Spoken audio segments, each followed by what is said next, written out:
Welcome to Study Loop.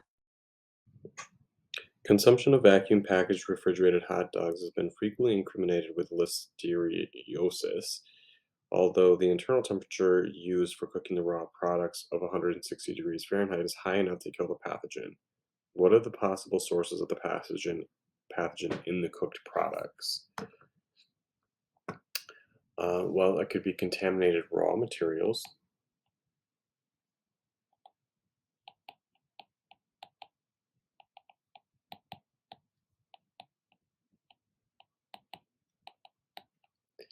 The raw materials used to make hot dogs, like the meat and spices, could be contaminated with listeria.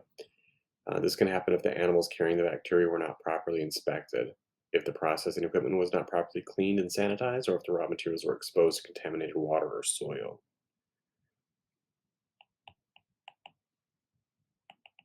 The source could be contaminated processing equipment.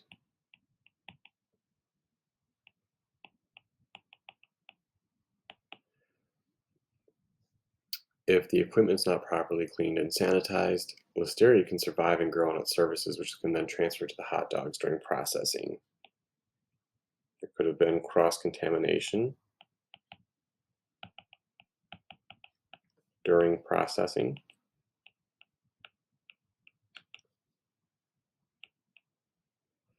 Even if the raw materials and processing equipment are not contaminated with listeria, cross-contamination can still occur during processing. For example, if a worker handling the hot dogs has poor hygiene practices, they could transfer listeria from their hands to the hot dogs.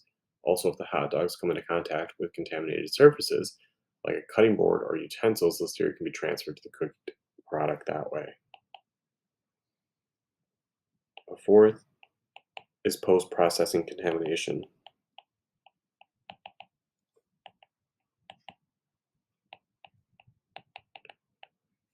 Even after the hot dogs are cooked, they can still be contaminated with listeria if they come into contact with contaminated surfaces or environments. For example, if the hot dogs are packaged in a contaminated environment or stored in a refrigerator with other contaminated products, listeria can grow and survive. So while cooking the hot dogs to 160 can kill listeria, contamination of the raw materials, process equipment, environment can all still result in the presence of the pathogen in the cooked product. So it's important to ensure that proper hygiene and sanitation practices are followed throughout the food production and processing chain in order to prevent contamination and ensure safety of the final product.